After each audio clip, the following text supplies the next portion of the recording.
Sir ನಮಸ್ಕಾರ, ಎಲ್ರಿಗೂ ನಮಸ್ತೆ, ಗುಡ್ ಮಾರ್ನಿಂಗ್. ಇದೊಂದು ಮೆಟ್ಲಿಂಗ್ ರಸ್ತೆ ಅದಕ್ಕಿಂತ ನೇತ ಸರ್ ಒಂದು 5 ನಿಮಿಷ ಬಿಟ್ಟು ಮಾಡ್ತೀನಿ ನಾನೇ.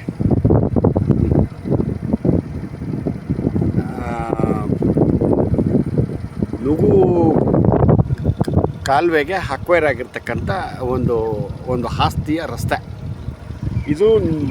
ನುಗು ಕಾಲುವೆ ಇದು ಒಂದು ಕ್ರಾಪ್ ಆಗುತ್ತೆ. ಸೊ ಈಗ ನಾನು ಹೇಳ್ತಿರ್ತಕ್ಕಂಥ ಒಂದು ಆಸ್ತಿ ಈ ಒಂದು ರಸ್ತೆಗೆ ಹ್ಯಾಡಾದಂಗೆ ಇರ್ತಕ್ಕಂಥದ್ದು. ಇಲ್ಲಿಂದ ಅಂದರೆ ಉತ್ತಿರೋದ್ರಿಂದ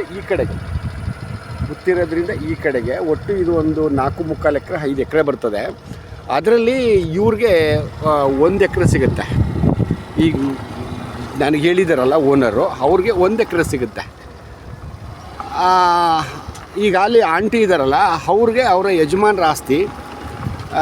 ಇವರ ಯಜಮಾನರಿಗೆ ಇಬ್ಬರು ಹೆಂಡ್ತಿರು ಅಂತಂದರೆ ಒಬ್ಬರ ಹೆಂಡ್ತಿ ಅವರು ಎಕ್ಸ್ಪೈರ್ ಆದಮೇಲೆ ಇವರು 2ನೇ ಹೆಂಡ್ತಿ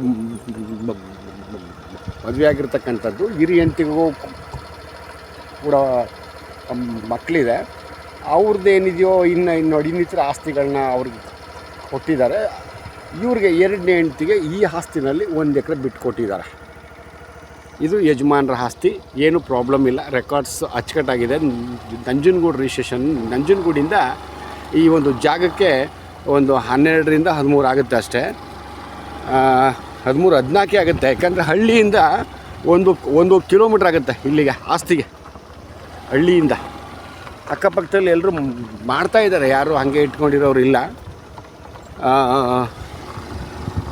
1.5 ಕಿಲೋಮೀಟ್ರು ಆದರೂ ಕೂಡ ಎಲ್ಲ ವ್ಯವಸಾಯ ಮಾಡ್ತಕ್ಕಂಥದ್ದೇ. ಕಬ್ಬು, ಬಾಳೆ, ಟೊಮೊಟೊ, ಬದನೆಕಾಯಿ, ಬೆಂಡೆಕಾಯಿ, ಹೀರೆಕಾಯಿ ಈ ಥರದ್ದೆಲ್ಲ ಹಾಕ್ತಾರೆ. ನೋಡಿ ಇದೇನೆ ಈಸ್ಟ್ ವೆಸ್ಟು ಭಾಳ ಉದ್ದ ಇದೆ. ಜೊತೆಗೆ ನಾರ್ತ್ ಸೌತು ಕೂಡ ಭಾಳ ಅಗಲ ಇದೆ ಆಸ್ತಿ. ಅಂದರೆ ಒಟ್ಟು ಆಸ್ತಿ ನಾನು ನಿಮ್ಗೆ ಹೇಳ್ತಾ ಇರೋದು ಒಟ್ಟಾಸ್ತಿ. ಸೊ ಇಲ್ಲಿಗೆ ಬಂದು ಹೆಂಡಾಗುತ್ತೆ. ನಾನು ಹೇಳ್ತೀನಿ ಈಗ. ನೋಡಿ ಟಿ ಸಿ ಇದೆಯಲ್ಲ, ಇಲ್ಲಿಗೆ ಬಂದು ಹೆಂಡಾಗುತ್ತೆ. ಓಕೆ, ನೋಡಿ ಇಲ್ಲಿಗೆ ಬಂದು ಹೆಂಡಾಗುತ್ತೆ. ಇಲ್ಲಿಂದ ಈ ಕಡೆ ಇನ್ನೊಬ್ರದ್ದು ಈ ನೋಡಿ, ಇಲ್ಲಿಂದ ಈ ಕಡೆಗೆ ನಿಮಗೆ 1 ಎಕರೆ ಮಾಡಿಕೊಡ್ತಾರೆ ಈ ಒಂದು ರಸ್ತೆಗೆ. ಓಕೆ, ಇದು ಸಂಪೂರ್ಣ ರೆಡ್ ಸಾಯಿಲು. ಈ ಭಾಗದಲ್ಲಿ ವಿಶೇಷವಾಗಿ 95% ಎಲ್ಲ ರೆಡ್ ಸಾಯಿಲೇನೆ. ಇದೆಲ್ಲ ಅಕ್ಕಪಕ್ಕದ ಲ್ಯಾಂಡ್. ಇದೇ ಥರ ರಸ್ತೆ ಇದೆ. ಏನಂದರೆ ಮಳೆ ಎಷ್ಟೇ ಹೋದ್ರೂ ಕೂಡ ಇಲ್ಲಿ ನಿಮಗೆ ಕಾರ್ ಆಗಲಿ ಅಥವಾ ಲಾರಿ ಆಗಲಿ ಟ್ರ್ಯಾಕ್ಟರ್ ಆಗಲಿ ಊತ್ಗಳ ತರಕಿಲ್ಲ. ಯಾಕಂದರೆ ಒಳ್ಳೆ ಮಣ್ಣು, ಒಳ್ಳೆ ಗ್ರಾವಲ್ ಇದ್ದಂಗಿದೆ, ಭಾಳ ಗಟ್ಟಿ ಇದೆ. ಜೊತೆಗೆ ನೀರು ಬಿದ್ದಂಥ ನೀರು ಆ ಕಡೆ ಈ ಕಡೆ ಹೊರಟೋಗುತ್ತೆ. ಹಾಗಾಗಿ ನಿಮಗೆ ಯಾವುದೇ ಕಾರಣಕ್ಕೂ ನಿಮಗೆ ಊತ್ಗಳದು ಇನ್ನೊಂದು ಆ ಥರ ಏನೂ ಆಗಲ್ಲ. ನಾನು ಆಗಲೇ ಹೇಳ್ದಂಗೆ ನುಗು ಡ್ಯಾಮ್ ಅಂತ ಇದೆ HD ಕೋಟೆಗೆ ಸಂಬಂಧಪಟ್ಟಂತೆ.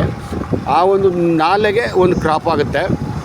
ಅದರಲ್ಲಿ ಇನ್ನೊಂದು ವಿಷಯ ಏನಂತಂದರೆ, ಈ ಒಂದು ರೈತರು ಇಲ್ಲಿ ಯಾರೋ 1-2-3 ಇದ್ದರು. ಅವ್ರು ಹೇಳ್ತಾಯಿದ್ರು, ಅಣ್ಣ ನೀರು ಆ ಡ್ಯಾಮಲ್ಲಿ ಇದ್ದಾಗ ಮಾತ್ರ ಒಂದು ಕ್ರಾಪ್ ಆಗುತ್ತೆ, ನೀರೇನಾರು ಅಂದರೆ ಮಳೆ ಊದಿಲ್ಲ ಅಂದರೆ ನೀರನ್ನ ಹರಿಸಲ್ಲ ಕಣ ಅಂತೇನೋ ಹೇಳ್ತಾಯಿದ್ರು. ಅದು ಒಂದೊಂದು ವರ್ಷ ಆಗ್ಬೋದು, ಇಲ್ಲ ಅಂತ ನಾನು ಹೇಳಕ್ಕೆ ಬರಲ್ಲ. ಬಟ್ ಒಟ್ಟಾರೆ ಕಾಲುವೆ ಅಂತೂ ಇದೆ. ನೀರು ಬಂದರೆ ಒಂದು ಕ್ರಾಪ್ ಆಗುತ್ತೆ. ಜೊತೆಗೆ ಗ್ರೌಂಡ್ ವಾಟ್ರು ಫಸ್ಟ್ ಕ್ಲಾಸಾಗಿದೆ. ನೋಡಿ ಅಕ್ಕಪಕ್ಕದವ್ರು ಎಲ್ಲರೂ ಕ್ರಾಪ್ ಮಾಡ್ತೇವೆ. ಅಂದರೆ ಇವರೆಲ್ಲ ಏನು ವ್ಯವಸಾಯ ಅಥವಾ ಏನು ಕ್ರಾಪ್ ಇಟ್ಟಿದ್ದಾರೆ, ಇವರೆಲ್ಲರೂ ಕೂಡ ಗ್ರೌಂಡ್ ವಾಟ್ರನ್ನ ಅವಲಂಬಿತರಾಗಿರ್ತಕ್ಕಂಥವ್ರು. ನೋಡಿ ಆ ಕಡೆ ಹೀರೆಕಾಯಿ ಹಾಕೊಂಡಿದ್ದಾರೆ, ಇನ್ಯಾರಿಗೋ ಅರ್ಶಿನ ಶುಂಠಿ ಹಾಕೋದಕ್ಕೆ ಕೊಟ್ಟಿದ್ದಾರೆ. ಭಾಳ ಚೆನ್ನಾಗಿದೆ, ಲ್ಯಾಂಡ್ ಮಾತ್ರ ಚೆನ್ನಾಗಿದೆ. ಬಟ್ ಏನಂದರೆ ಹಳ್ಳಿಯಿಂದ 1.5 ಕಿಲೋಮೀಟ್ರ್ ಆಗುತ್ತೆ ಇದೇ ಥರ ರಸ್ತೆ. ಬಟ್ ಇನ್ನೂ ಆ ಕಡೆಗೆ ಹೋದರೆ ಇನ್ನೂ ವಿಶಾಲವಾಗಿದೆ ರಸ್ತೆದೇನು ತೊಂದರೆ ಏನಿಲ್ಲ, ರೆಕಾರ್ಡ್ ರಸ್ತೆ. ಸೊ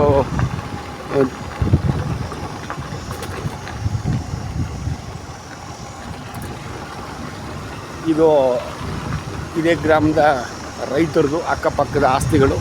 ಈಗ ಆ ಲ್ಯಾಂಡ್ಗೆ ಹೋಗಬೇಕಾದ್ರೆ ಅಕ್ಕಪಕ್ಕ ಇದು ಇರ್ತಕ್ಕಂಥ ಆಸ್ತಿಗಳು ಇವೆಲ್ಲವೂ ಕೂಡ ಇಲ್ಲೊಂದಷ್ಟು ಹೊರಗಡೆವರೆಗೂ ಆಗಿರೋಂಥವಿದ್ದಾವೆ. ಈ ಒಂದು ರಸ್ತೆನ ಒಂಚೂರು ಅಚ್ಚುಕಟ್ಟು ಮಾಡ್ಕೊಂಡ್ರೆ ಇನ್ನೂ ಭಾಳ ವಿಶಾಲವಾಗಿದೆ. ಏನು ಕಾಲುವೆ ರಸ್ತೆ ಅಲ್ವಾ, ಇದನ್ನು ಗೌರ್ಮೆಂಟ್ನವರೇ ಮಾಡಬೇಕು, ರೈತರು ಯಾರು ಮಾಡ್ಕೊಳ್ಳಲ್ಲ.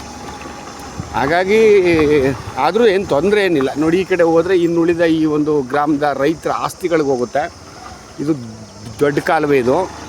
ಈ ಕಾಲುವೆಯಿಂದ ನಿಮಗೆ ಅಕ್ಕಪಕ್ಕದ ಒಂದು ನೋಡಿ, ಇದು ದೊಡ್ಡ ಕಾಲುವೆ. ಈ ಕಾಲುವೆಯಿಂದ ಒಂದು ಅರ್ಧ ಆಗುತ್ತೆ. ಇಲ್ಲಿಂದ ಇದೇ ರೋಡಲ್ಲಿ ಹೋದರೆ ಊರಿಗೆ ಒಂದಾಗುತ್ತೆ.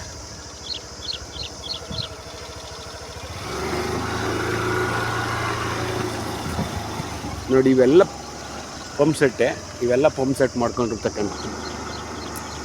ಟೊಮೊಟೊ ಹಾಕೊಂಡಿದ್ದಾರೆ, ಬಾಳೆ, ಕಬ್ಬು, ಹೀರೆಕಾಯಿ, ನಾನಾಗಲೇ ಹೇಳ್ದಂಗೆ ನಾನಾ ಥರದ ಕ್ರಾಪ್ಗಳನ್ನೆಲ್ಲ ಇಟ್ಕೊಂಡಿದ್ದಾರೆ. ನೋಡಿ, ಇಲ್ಲಿಂದ ಈಚೆಗೆ ರೋಡು ಇಷ್ಟು ವಿಶಾಲವಾಗಿದೆ, ಭಾಳ ಚೆನ್ನಾಗಿದೆ ರಸ್ತೆ. ನನ್ನ ಪ್ರಕಾರ ಒಂದು ಒಳ್ಳೆ investment land sir. Okay, thank you. ಇದು ರೈಟದು ಅವ್ರನ್ನ ಕೇಳಿ ನಾನು ನಿಮಗೆ ಅಪ್ಡೇಟ್ ಮಾಡ್ತೀನಿ ಸರ್. Okay, thank you.